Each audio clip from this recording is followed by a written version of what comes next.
Rumors as to my demise have been greatly exaggerated. Hello again, everybody.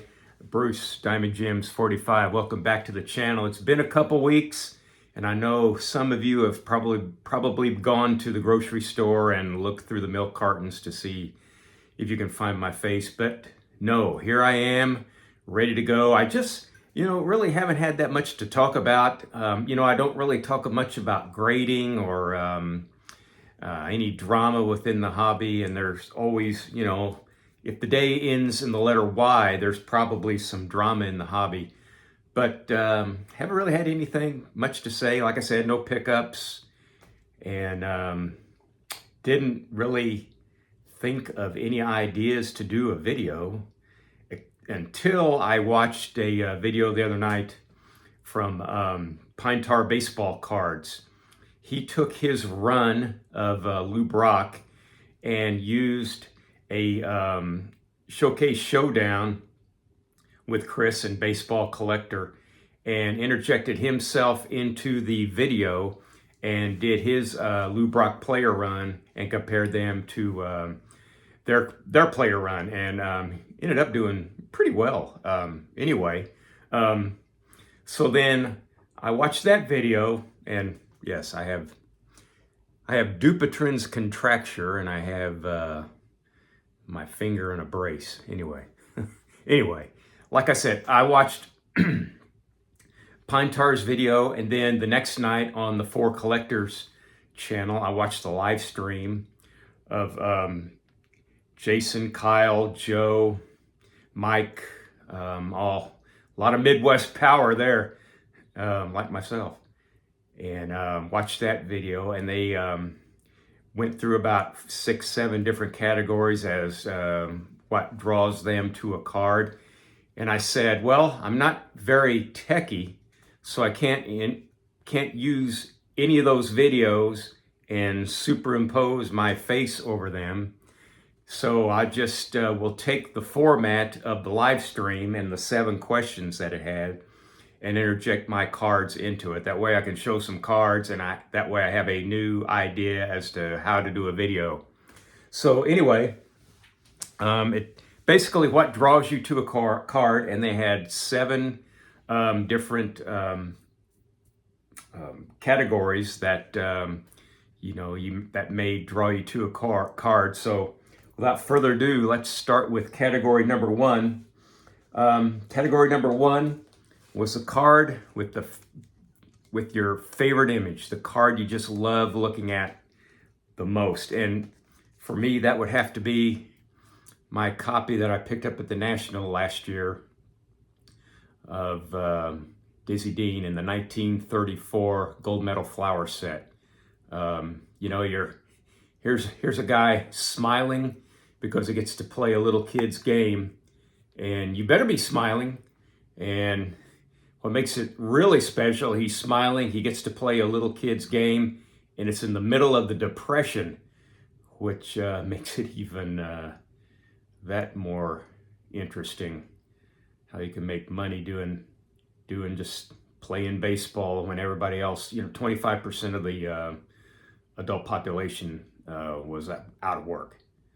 And this is in the middle of the Depression in 1934. So this Dizzy Dean card is the card that's my favorite image in my collection. And their second category was a card whose color you just look at and it just pops. There's no question that this card was well done. And I'd have to go with my 1970 Topps Super of Bob Gibson, from the tops of the socks there to the jacket he's wearing, the cap, the red birds on the bat, the red Cardinals spelled out.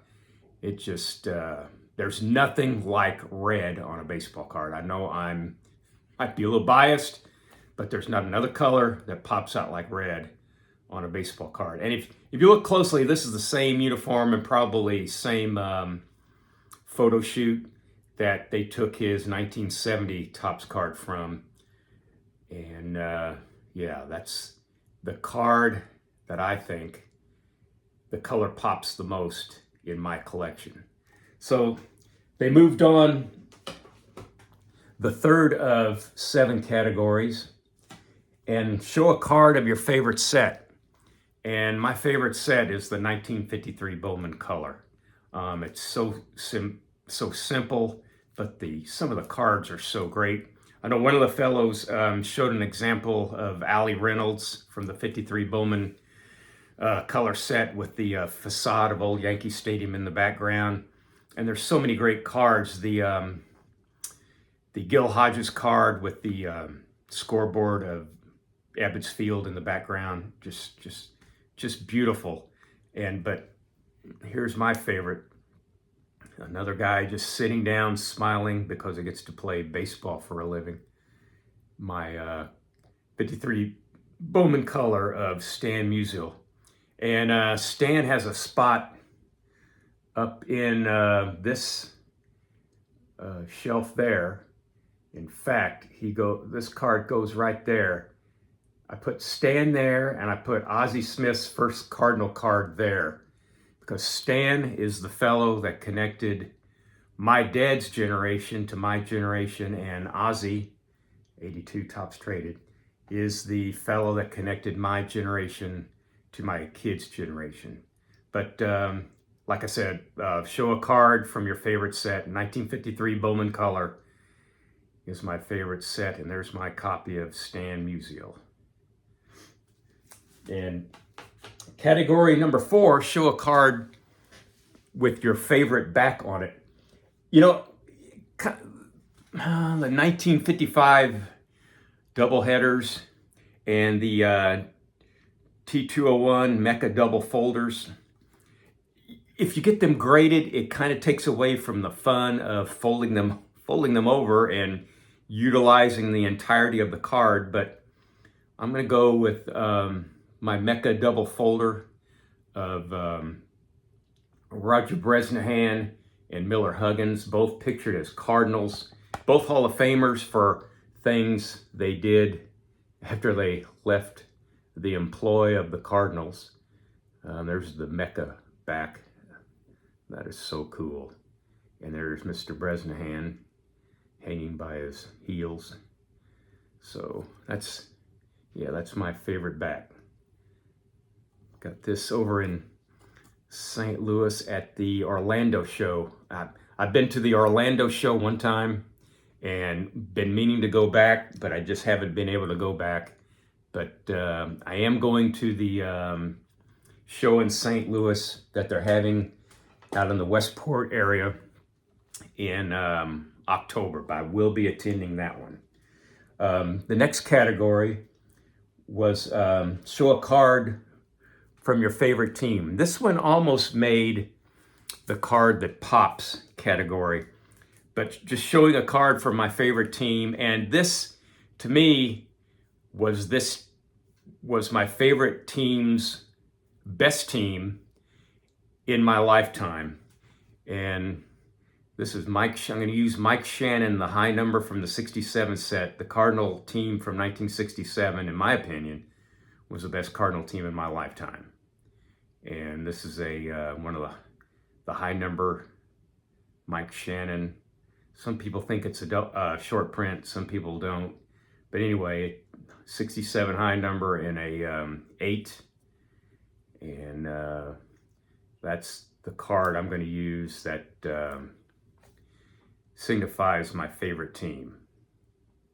All right, the 6th category is your favorite player. This guy got me back into collecting right after COVID. He's been my favorite player for, since I was a little kid. The Cardinals may not have had some good teams while he was pitching for them, but when he was on the mound, he was the equalizer. And I have a lot of cards to pick to use of Bob Gibson, but I'm going to pick the 68.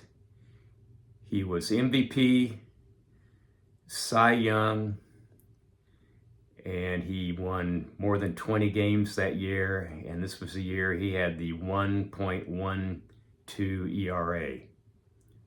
Speaking of Bob Gibson, he has the record for most strikeouts in a World Series game of 17. When you think of how pitching is today, who's going to break that record? You have to go 6 innings, first of all, with no room for error. So how long is that record going to stand? You know, it stood since 68, but there's my favorite player of all time, Bob Gibson. There you go. And the last category they had was a card that has a personal story or a meaning behind it. And I've shown this card before and I've given the story. I'll show it again with an addendum to the story. This is the 1971 Joe Torre. And I told the story earlier in a video, maybe a couple of months ago, how we used to gather together at a schoolyard about a block away from my house, and we'd play slow pitch softball.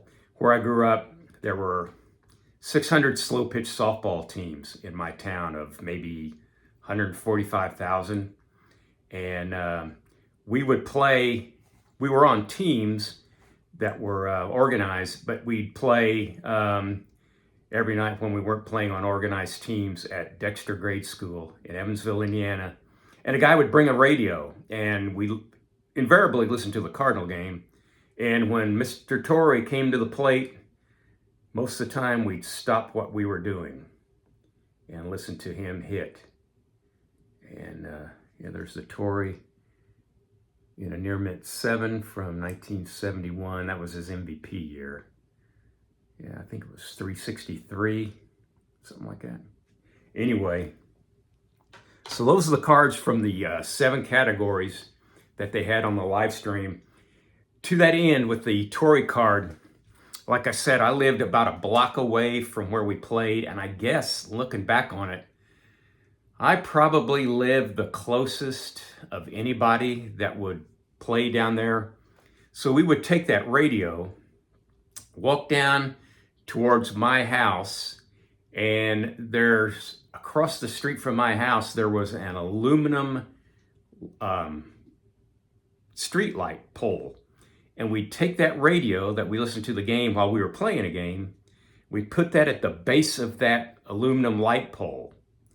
And that aluminum light pole was like a huge antenna. Of course, we would pick up the Clear Channel stations that were doing baseball, but we would pick up some stations that weren't Clear Channel stations. I remember listening to the Royals games, from the Kansas City station, because we had that radio and had that huge antenna.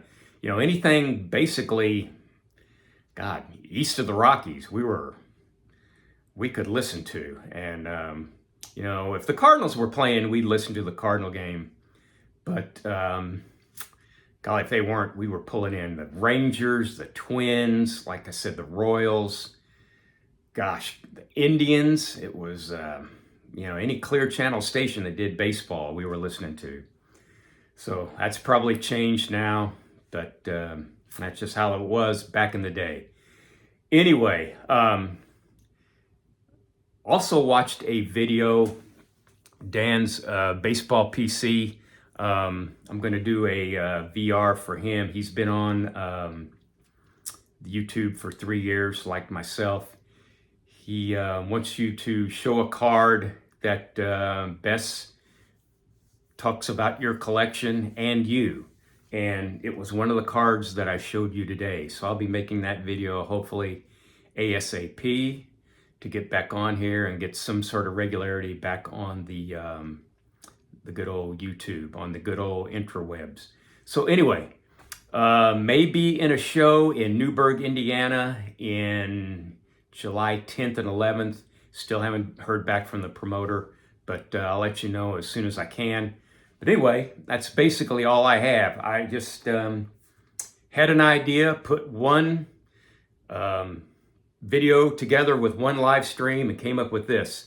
And I also had to let you do a welfare check on me to make sure I'm still around. So anyway, thank you for your time. Click like and subscribe if you would. It means the world to me. And as usual, so long. for just a while.